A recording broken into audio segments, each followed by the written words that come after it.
Okay, in this video, I'm going to talk about some of the impediments to having a philia type love towards your husband and your family. Okay, and then in the next I'm going to talk about this, and then in the next video, I'm going to help people kind of overcome these difficulties. Okay, so I'm going to sort of lift off like all of the reasons why this might be difficult for you. So this is that again, a philia relationship is like that kind of, or philia love. This type of love is a friendly love. It is like a likeness, like it's having fun with people. It's, it could look like any kind of fun activities together, like enjoying each other's company. So this is where when your husband comes home from work, or if you come home from work, if you guys see each other at the end of the day and you're like, yay, I'm seeing you, I love you. Okay. That's what that is. It's not a sexual love. It's not like, oh, I can't wait to, have you alone. Like, it's not like that.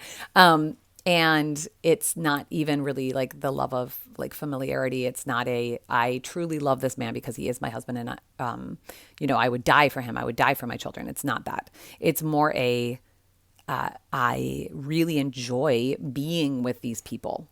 Okay. So what are some of the impediments to this? Okay. So the first one I'm going to say is, if you're the wife, I'm assuming, because I'm really talking to women in this because women are the ones who are instructed. I actually think that men are pretty good at having this kind of love. Like they're pretty buddy, and men sort of naturally want to do a lot of fun things with their families unless there's like some real tension in the family going on. But like for the most part, women are pretty good at like deep, profound love for their husbands, but they're not very good at like friendly love. So what are some of the impediments? Well, the first one, I'm just going to get this, I'm going to get this over with right now. I'm going to do a little public service announcement. You might be sick. You might be sick. You might be anemic. You might have vitamin deficiencies. You might have, I don't know, something wrong with your endocrine system. You could have arthritis. You could have lupus. You could have anything wrong with you. You could have metastatic cancer like me. Because like I know before I was diagnosed with cancer, I was not enjoying like the fun things that we were doing as a family. Like I was doing them, but it was fun in a way, but it was physically exhausting for me. And so I was sort of like a lie about it. And I think my husband, he would come in the room and I'd just be like I just didn't really want to, engage in a lot of conversations and stuff like that. And I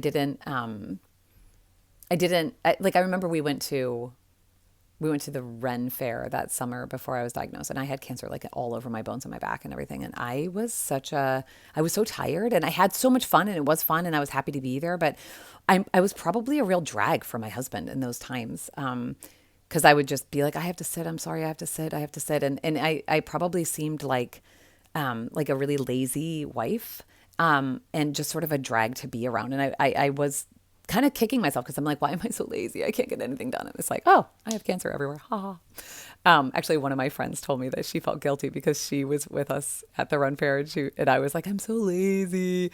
And she was kind of like, oh. And then later I had cancer, and she was like, I felt really bad because I was like, yeah, gosh, you weren't lazy.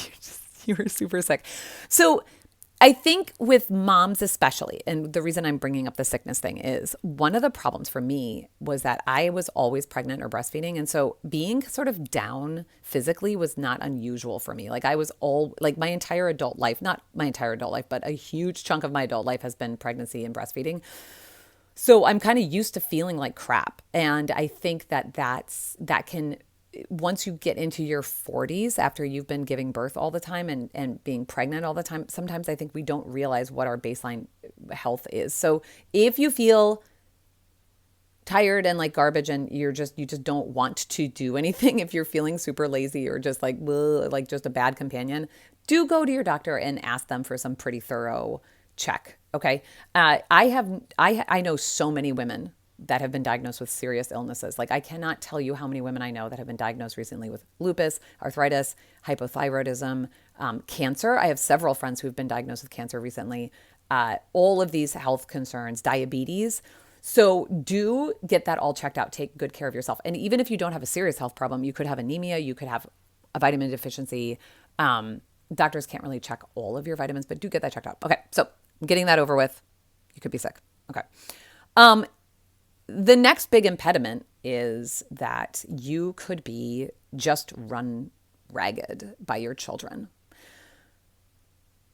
Your children can be a real drag, right? Like children can suck the life out of you because they don't have their own social skills and they don't have good boundaries. They don't have natural boundaries. So children don't think anything of, like in my own family the other day, this is an example. I was washing my hair in the sink. It's a long story why I was washing my hair in the sink. I usually wash my hair in the shower, but I was washing my hair in the sink. And as I'm washing my hair, one of my kids is like in the background. I hear, the hair, the water's like whooshing over me, and I hear my kid. She's like, "Mommy, mommy, mommy, mommy, water, mommy. Can you get me a glass of water? Can you get?" And I'm like dripping with water, and I'm like getting shampoo in my eyes and I'm trying to rinse all this stuff out. And my kid is asking me for water in those moments. And this is kind of when you have a small child, when you have small children, this is your entire day. You're woken up in the middle of the night by a baby crying or a toddler or somebody throwing up or somebody, had an accident. It's constant. And when you're Catholic and you have a large family, often, like at least in our family, we have all ages of children now. So we have a teenager right down to a toddler. And so not only are we dealing with all of the things that go into parenting teenagers, we're also going into the things that having a wild toddler running around the house. And if the children aren't putting demands on you, their teachers are putting demands on you, or activities are putting demands on you. There's a million things that we have to do as mothers. And every day you could have, my kids are in like so many different activities. We are just running all around, driving them places and stuff. And that's going to take a toll on you. Okay. So it could just be that you are run down ragged by your children. I'm going to say you also could be really stressed out with your job. You could have, if you work outside of the home or if you work in the home, like your job could be stressing you out. Okay. And the next, though, I think probably one of the biggest ones is that maybe you genuinely don't like your husband. I don't mean you don't love your husband, but maybe you don't like your husband. Maybe he is a downer. Okay. He might be a real drag. And I'm going to say that it doesn't actually matter if you like him. You still have to be amiable and kind and sweet, and you still have to have this sort of you still have to work on developing this kind of friendly relationship with your husband and this sort of friendship with him. I know that that's sort of a frustrating thing to hear, because when somebody is difficult to be around, we don't really want to be around them. Like if you have a cranky pants husband, or if he doesn't help you around the house, or if he goes down in the basement and like hides from you. And I'm not going to say, look, the reason that we're developing this is for our own souls and for our relationship with God and to please God. If your husband responds to a behavioral change as far like in this kind of friendship that you're going to try to, this friendly, cheerful, like fun relationship that you're trying to cultivate, as a Christian wife. If he responds to that, great. If he doesn't, that's okay. This is for your relationship with God. There's a lot of marriage advice out there by non-Catholics that will teach people how to, what I would say, just manipulate their spouses into, like, teach people how to, manipulate is not the right word, but there's this sort of, there's this place where people will tell married people, like one part of a marriage, how to behave in order to get a behavioral change from the other partner. There are a million reasons why your husband could be the way he is and why he is a cranky pants, or why he cranky pants. I sound like I'm 5 years old, but that's what I use. Why your husband is a difficult person to live with. And there could be a million reasons why you don't really like being around him. I am not going to sit here and tell you that by becoming a more cheerful and sweet wife, that's going to change him at all. It might not. I will guarantee you that it's not going to make anything worse. So people generally like being around cheerful people. And so it's not going to make your marriage any worse. Okay. But your motivation needs to be for your own spiritual growth. Your motivation cannot be what you get from your husband. And as a Catholic, what we believe in marriage is that God gives you a spouse in order to perfect you. So, whatever defects your spouse has are there to perfect you. Okay, so in my own marriage, I don't want to get too personal here, but I I'm a very kind of outgoing personality. I have a pretty naturally outgoing, talkative personality, and my primary love language is words of affirmation. Um, and I'm pretty good at affirming other people too, right? So I'm pretty good at like lifting people up with my words. I'm definitely the friend that people call when they need somebody to tell them things, when they need somebody that will kind of help give them advice, but also sort of boost them up. Like I'm a very affirming person. Sometimes to a fault actually, because I've run into some trouble with that with my friendships where it's like I'm just, sometimes I need to learn how to be like a little bit more like, no, like this is wrong and this is what you need to do. But that's something that I need to work on. But that's my thing. Words of affirmation with my, and I would say also acts of service. So the way that I show love in my own marriage is by saying nice things and doing nice things. My husband, on the other hand, he is quality time and physical touch. And by physical touch, I don't necessarily even mean sexual touch, but just he feels loved if I come up to him and like just sort of squeeze his shoulder and give him like a little bit of affection during the day.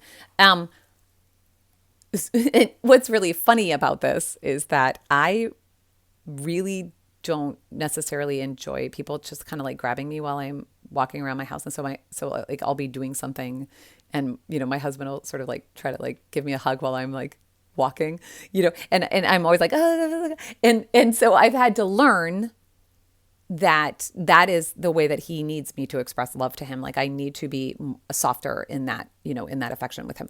And it's the same thing so what was funny is because I'm words of affirmation, my husband does not affirm anybody ever. He's very quiet and that's just not in his wheelhouse. Like he doesn't have a lot of words to say, oh, you're a really great wife. And you do this and this and this. I mean, he'll be like, you're so pretty and I love you, but like, or you're the best, but he doesn't have a lot of, that's not his natural love language. And so the reason I'm saying this, because it might seem like I'm rambling, but I promise I'll circle back, is that my own spiritual journey is often impeded by my sense of pride. So I really struggle with pride. I struggle with it heartily. And the fact that my husband does not verbally affirm me very often to me is just an act of humility. Okay. I have a very happy marriage where we are very much in love and I have no real complaints about my husband, but that is something that, when I really think about it, it's like I love being praised by people. I'm an opera singer. That is my job is as a singer. I don't sing opera anymore, but I do a lot of, concert work. I get a huge amount of attention for that. People are very affirming, they're like, oh, you sounded so pretty and la, la, la, la, la. And that's a very affirming industry to be in. And that can kind of creep into pride, right? Because if you have a talent, people can be prideful in that. And I think, God gave me my husband to help me grow in humility, because what I have to do is learn to surrender to the way that he expresses love towards me, which is not necessarily worse than the way that I expect him to.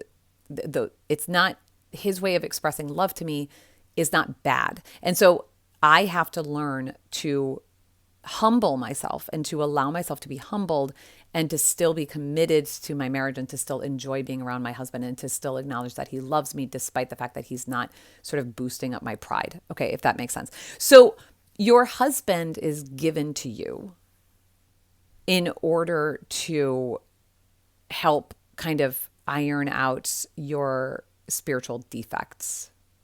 And I'm very careful in what I'm saying here, because I think sometimes if you're in a marriage with a man that is abusive or dangerous, it's a little difficult to say like God gave you that man because he wanted you to be abused or dangerous. But I think, if you're in that situation, there are things to learn from that in the long run. But that's not really that's a little bit more beyond the scope of what we're talking about. What we're talking about here is just kind of normal marriages. So your husband, if his defects are there to help perfect you, and so don't shy away, don't pull back because of his defects. Look at his defects or the way that he treats you or his own proclivity towards sinfulness, and think about how that is there to teach you something about your own faults, your own spiritual faults, and how you can grow in holiness because of his defects, if that makes sense. And not that love languages are never defects. My husband doesn't have a defect because he doesn't want to, affirm me or whatever. I didn't mean to imply that, but, obviously he's not perfect. I'm not perfect. And so the two of us we sort of perfect each other in that way because we're willing to kind of bear the burden of each other's, the things that each other does, the things that they do that annoy us or, hurt us in some way. Okay. So those are the big impediments to developing this sort of filial love. And there's one more that I want to talk about really quickly. And that, or actually two more, sorry. And that is your natural personality. If you have a more melancholic personality or a more choleric personality, it might be hard for you to be kind of a cheerful, happy, loving companion. In this case, I would say, your husband fell in love with the personality that you have. So he's okay with you if you're melancholic. He's okay with a little bit of a quieter wife who's maybe a little bit more reserved or maybe a little deeper or maybe a little bit more emotional. Sometimes a little bit deeper in her emotional responses. And if he married a choleric woman, he's okay with a woman that is a little bit more forceful and a little bit more maybe aggressive. He's okay with this. He loves you and that's why he married you. I do still think that despite your natural personality, you're going to have to, develop some skills. And if you're naturally melancholic, especially, you're probably going to have to learn a couple things in order to bring that kind of cheerfulness and jovialness to your family life and your friendships and stuff. Okay. And then the last one is a habit of just being a bee with an itch, frankly. Okay. So if you were raised in a household where your parents were snippy with each other all the time and that's just normal to you, and your mom was kind of not a very nice woman, and you've been raised to think it's okay to be kind of a snotty brat, you might just be in the habit of being a snotty brat, honestly. Okay. Because and this is sort of the opposite of virtue, right? So virtue is when we're virtuous people, we might have an emotion, we acknowledge the emotion, we process the emotion, and then we behave according to right reason. People who don't have a high degree of virtue just sort of respond to everything that comes their way in however they feel it. Okay, so people who are not particularly virtuous can be quite temperamental and quite difficult to be around because, after all, your emotions are going to be affected by everything in your environment. So if you're a woman who is not in a habit of politeness, and if you're also not in a habit of self-reflection before you speak, that's going to be an impediment to this. Okay. So it could just be that you were not raised correctly and in that way. Like your parents never really taught you the importance of this sort of, playfulness in marriage and this kind of friendship in marriage. Maybe your parents weren't friends. Maybe your parents didn't like each other. And so there is that. And I think even today, a lot of women, because of the sexual revolution, relationships can become artificially deep very quickly, because when people start having sex with each other, they can develop deep bonds. And especially women can develop deep bonds with men that they otherwise should not be with. Women feel intensely bonded to men that they've had sex with, usually. And because of the sexual revolution, everything is sort of upside down when it comes to relationships. So we're putting the cart before the horse, right? The first way that a healthy couple should learn to court each other is not through sex, but rather through friendship. And I know there's more of a movement now, especially with teenagers of more traditional Christians and Catholics, where their teenagers learn to be friends with a large group of teenagers of the opposite sex. And there's this element of friendship there, that they learn how to be friendly with boys, and that girls learn how to be friendly with boys, learn how to be friends with boys. And so that you might have missed that. Like you might not have ever learned how to maintain a friendship with somebody that might turn romantic, or a friendship that isn't sexual with men, or a friendship, because there's a difference between this sort of platonic friendship with men and a friendship that might develop into a romance. In friendships that might develop into a romance, like that's how people ought to meet each other. They should be friends first and then slip into a romantic relationship. And this could be the case even if you're very attracted to somebody. But what we do now is the romance comes first, and the dating and all of that stuff comes first, and the sexual relationship comes first. And then there's no real friendship there. If you started dating a guy and sleeping with him immediately, you don't have a friendship with that person. You have a sexual relationship with them. And once you're married, you probably don't have that deep friendship because it was completely disordered based on the sex that you were having. Okay. So go back and think a little bit about the way that you met your spouse. Maybe this is a Catholic channel, but there's converts and things like that. Like maybe you were sleeping with your spouse before marriage, and maybe you really jumped into that. And that is going to impede your friendship later on because you were not friends first. And to be clear, I'm not saying that people should be friends without any idea that they're going to be romantic partners. So, but in the dating world, in the courting world, in a healthy society, in the way that our society used to be, people, especially like in this kind of village life in Europe, but in the tight little, the tight knit cities in America, people would develop a friendship before they were allowed to be romantically involved with each other. I know my grandmother, this was way back in the early 20th century.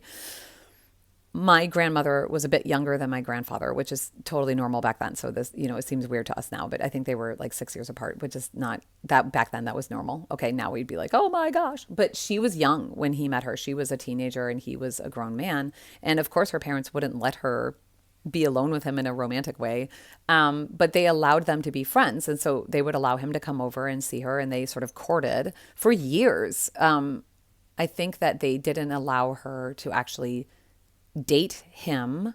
And of course, dating was quite observed back then. So this is not, they're not like sneaking off, they were being watched while they were dating. But they didn't allow a romance to begin until she was 18 years old, until she was old enough to get married. And then they developed a romantic relationship, and then they got married. And so I think that this is a huge impediment in marriage because a lot of us didn't have a friendship with our husbands.